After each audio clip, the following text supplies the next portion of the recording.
So ఇప్పుడు నేను నా పేషెంట్స్కి చెప్పే డైట్ ఏదైతే డైట్ చెప్తానో దేనివల్ల పేషెంట్స్ ఇంప్రూవ్ అవుతున్నారో అది మీ అందరికి చెప్తాను. ఓకే, సో ఇది ఎందుకంటే చాలామంది ఫేస్బుక్, ఇన్స్టాగ్రామ్, యూట్యూబ్ చూసి వస్తున్నారు. చాలామంది రాలేకపోతున్నారు, మెసేజ్ చేస్తున్నారు, నాకు ఫోన్ చేస్తున్నారు, ఆ డైట్ అదేంటి అనేది నాకు అడుగుతున్నారు. సో వాళ్ళకి తెలియాలని, ఇక్కడ రాలేని వాళ్ళకి ఒక ఐడియా రావాలి కాబట్టి నేను ఈ మెసేజ్ మీ అందరికి ఇస్తున్నాను. ఒకటి నేను అందరికి సజెస్ట్ చేసే డైట్ పేరు carnivore diet. Carnivore.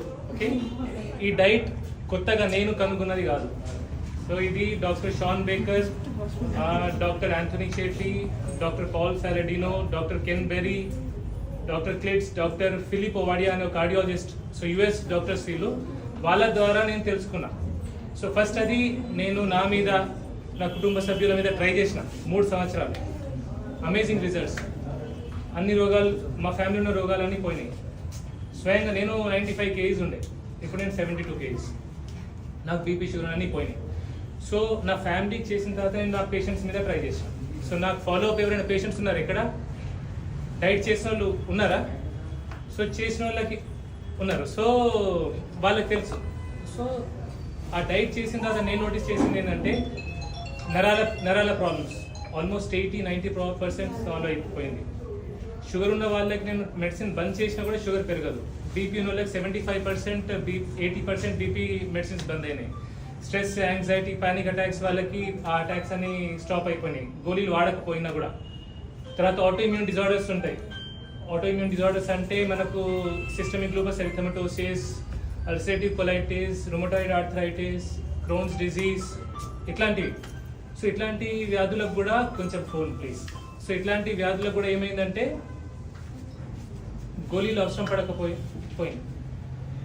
So so చెప్తాను మీకు ఇది డైట్ అనేది ఏంటంటే, సో నేను కొంచెం మోడిఫై చేసింది అది అమెరికాలో వాళ్ళు తెలుసుకున్నారు. అమెరికా తిండి లెక్క మనం తినలేము కాబట్టి కొంచెం మన స్టైల్లో కొంచెం చెప్తాను మీకు. ఫస్ట్ రోజు ఒక 3-4 లీటర్ నీళ్ళు తాగాల. 1. 2 నెయ్యి వాడాలా. నెయ్యితోనే వంట వండుకోవాలా. నెయ్యిలో ఏం తినాలా? రోజు పొద్దున మేకకాల సూప్, పాయ సూప్, బోన్ సూప్ అంటారు కదా, అవి తాగాలి. కొన్నిసార్లు దొరకకపోతే కోడిగుడ్డు అట్లాంటివి కూడా తినొచ్చు. మధ్యాహ్నం పూట మటన్ తినాలి. నెయ్యిలో వండిన మటన్ ఫ్రై చేసుకొని మంచిగా, మటన్ ముక్కలే, ఎంత అంటే కడుపు నిండా. ఓకే, మటన్ పైసలు ప్రాబ్లం ఉంది అట్లున్న వాళ్ళు బీఫ్ కూడా తినొచ్చు. రాత్రిపూట గుడ్లు, కోడిగుడ్లు ఉడకబెట్టింది, లేదంటే నెయ్యిలో ఆమ్లెట్ వేసింది, ఎంత అంటే కడుపు నిండా. నీలం తీసేయద్దు, నీలంతో పాటు తినాల. వారానికి ఒకసారి ఆర్గన్ మీట్, లివర్ అన్న అట్లాంటి కొంచెం తినాలి. ఎంత 100 గ్రాముల నుంచి 250 గ్రాముల వరకు బాడీ వెయిట్ ప్రకారం ఇంతే తినాల్సింది. అన్నం, రొట్టె, కూర, పప్పు, పాలు, పెరుగు, పండు తినొద్దు. ఇది ఎప్పటి కాదు, కొన్ని రోజుల వరకు, depending on the case. So దీంతో పాటు నేనేం చేస్తా అంటే, ఆల్రెడీ పేషెంట్ వాడుతున్న మందులు, అనవసర మందులన్నీ బంద్ పెడతా. ఎందుకంటే కొన్ని గోళీల వల్ల కూడా పేషెంట్ మంచిగా కాడు. సో గోళీలు బంద్ పెడతా. నా సైడ్ నుంచి 1-2 గోళీలు యాడ్ చేసి ఇస్తాను నేను, అంతే. సైడ్ ఎఫెక్ట్స్ కొందరికి ఏమైతే అంటే, ఫ్యాట్ అనేది తక్కువ ఉంటే మోషన్ సరిగ్గా రాదు, మోషన్ టైట్ అవుతుంది. ఉప్పు తక్కువ అయితే కండరాల్లో నొప్పులు వస్తాయి, అంతే. సో ఇది నేను ఎవరిని తినమని అంటలేను, ఎవరిని తినొద్దు అంటలేను. నేను పేషెంట్స్లలో చూసిన బెనిఫిట్స్ ఇవి. ఇది డైట్. వెళ్ళేటప్పుడు ఏమైనా ఇష్యూ ఉంటే నా పర్సనల్ నెంబర్ ఇస్తా హెల్ప్ చేయడానికి. 1 hour 11 to 12 మధ్యలో నాకు ఫోన్ చేసి ఏదైనా డౌట్ అడిగితే నేను హెల్ప్ చేస్తా. సో దీనికి సైంటిఫిక్ ఎవిడెన్స్ ఏమైనా నాకు చూపించమంటే నేను చూపించలేను. ఎందుకంటే ఈ డాక్టర్స్ పేర్లు ఏవైతే చెప్పాను నేను, వాళ్ళు ఆల్రెడీ స్టడీస్ చేస్తున్నారు, కొన్ని స్టడీస్ ఉన్నాయి. కానీ దీనిలో ఒక పెద్ద ప్రాబ్లం ఏంటంటే, నేను 20 సంవత్సరాల నుంచి ప్రొఫెషన్లో ఉన్నా. నేను MBBS, MD, DMలో కూడా నాకు పేషెంట్ వచ్చిండా, రోగం ఏంటి, దానికి ఏం టెస్టులు చేయాలి, ఏం మందులు వాడాలని ఉంటుంది. కానీ ఆ రోగం ఎందువల్ల వచ్చింది, ఏం తింటే వచ్చింది, ఏం తింటే రోగం పోతుంది నాకు ఎవరు చెప్పాలి. ఎందుకంటే ఈ స్టడీస్ మొత్తాన్ని కూడా ఫండ్ చేసేది ఫార్మా కంపెనీస్, మందులు తయారు చేసే కంపెనీ. సపోజ్ ఇప్పుడు షుగర్ పేషెంట్స్ ఉన్నారు ఎవరైనా ఇక్కడ? షుగర్ పేషెంట్స్ ఉన్నారా? నా దగ్గర 1000 మంది షుగర్ పేషెంట్స్ ఉన్నారు సార్. నేను వీళ్ళకి రీసెర్చ్ చేస్తా, ఆ రీసెర్చ్లో ఈ డైట్ చేస్తా. ఈ డైట్ చేస్తే షుగర్ గోళీలు వాడాల్సిన అవసరం లేదని నేను ఒక షుగర్ గోళీ తయారు చేసే కంపెనీ దగ్గర వెళ్తే ఒప్పుకుంటుందా? ఒప్పుకో. సో స్టడీస్ అంతా ఈజీగా బయటికి రావాలి. ఓకే, సో ఇది పరిస్థితి. ఇంకో విషయం ఏంటంటే ఇప్పుడు నేను ఈ విషయాన్ని నేను చెప్తున్నందుకు నా ఫ్రెండ్స్ అందరూ నన్ను ఒక కామెడియన్ లాగా జోకా లాగా కూడా చూస్తారు, కానీ ఇది నిజం. నాతో జరిగింది, నేను అనుభవిస్తున్నాను, నేను పేషెంట్స్ ట్రీట్ అవుతున్నారు. సో నాకు ఒకటే నమ్మకం ఏంటంటే మనం నిజాయితీగా ఉంటే, కరెక్ట్గా స్ట్రైట్గా ఉంటే ఆ దేవుడు మనల్ని చూసుకుంటాడు. నాకు ఎవరైనా నన్ను గౌరవించిర్రా, రెస్పెక్ట్ చేసిర్రా, నిందించిర్రా, నాకేం ఫరక్ పడదు. నన్ను పొగిడినా, దేవుడన్నా, నన్ను ఏం లేదన్నా నాకు ఫరక్ పడదు. ఎందుకంటే నేను చావుని చాలా దగ్గరగా చూసినాను 6 months బ్యాక్. నాకు అర్థమైంది ఏంటంటే ఇదంతా జస్ట్ గేమ్. సో దీన్ని పెద్ద సీరియస్గా తీసుకునేది ఏం లేదు. సో నాకు తెలిసింది మీకు చెప్తున్నాను. ఇంకోటి ఏంటంటే కానీ అప్పుడప్పుడు నాకు ఈ సమాజాన్ని చూస్తే కొంచెం బాధ అవుతుంది.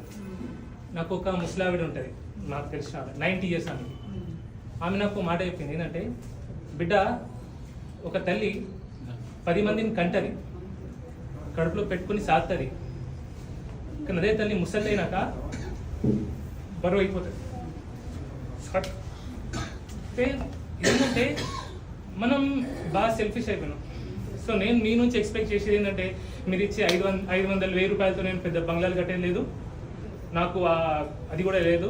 ఈ బిల్డింగ్ రెంట్కి వాటికి సరిపోతుంది, 20,000 పోతాయి కావచ్చు. కానీ నేను ఎక్స్పెక్ట్ చేసేది ఏంటంటే మిమ్మల్ని కన్నా తల్లిదండ్రుల్ని, పేషెంట్స్ నుంచి ఎక్స్పెక్ట్ చేసేది మిమ్మల్ని కన్నా తల్లిదండ్రుల్ని, మిమ్మల్ని నమ్ముకొని వచ్చిన మీ పిల్లాన్ని, మీతో పాటు పుట్టిన మీతో పుట్టిన అక్క చెల్లెలన్నదమ్ముల్ని, మీకు పుట్టిన పిల్లల్ని మంచిగా చూస్తాను. ఇప్పుడు నాకు తమ్ముడు ఉన్నాడు, వాడితో నేను ఎప్పుడు గొడవ పడుతుంటా, వాడిని చెప్పింది విన్నాడు. నేను ఒకటే అనుకుంటా ఏంటంటే ఇప్పుడు నాకు కొడుకున్నాడు, నాతో గొడవ పడితే నేను వాడిని వదిలేస్తాను. సో నేను నాతో పుట్టిన తమ్ముడు ఎందుకు వదిలేను నేను? మనం పిల్లలకు అందిస్తాం. అదే మనతో పాటు పుట్టిన అన్నదమ్ములు అక్క చెల్లెలు కొంచెం ఒక గుండె ఎక్కువ పోయినా ఎక్కడ తక్కువ అయినా మనం గొడవ పెట్టుకుంటాం. ఆఖరి పోయేటప్పుడు తీసుకెళ్ళేది ఏం లేదు. సో ఇది నేను మీ అందరి నుంచి ఎక్స్పెక్ట్ చేసేది. సో ఐఎమ్ సారీ, నేను నిజంగా మీ కొంచెం ఎమోషనల్ అయిపోయినా, కానీ నాకు ఏంటంటే కొంచెం బాధ అయినప్పుడు నేను పని చేసుకుంటాను. Sir one more question. Yeah,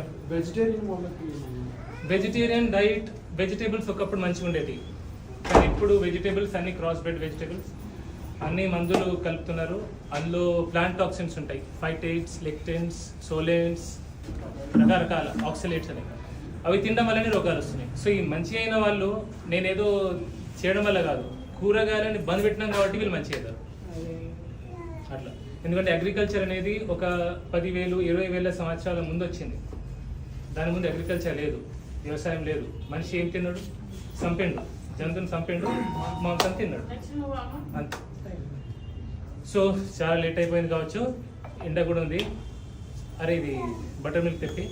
okay, అందరు కూడా ఒకటి, స్వార్థం వద్దు, ఓకే, గర్వం కూడా వద్దు. ఎవరు ఏ లైన్లో వచ్చారో అదే లైన్లో వద్దాం, లోపలికి వద్దాం, గొడవ పడద్దు. ఇంకోటి, నాకంటే గొప్ప డాక్టర్స్ 2 ఉన్నారు, కరీంనగర్లో ఉన్నారు.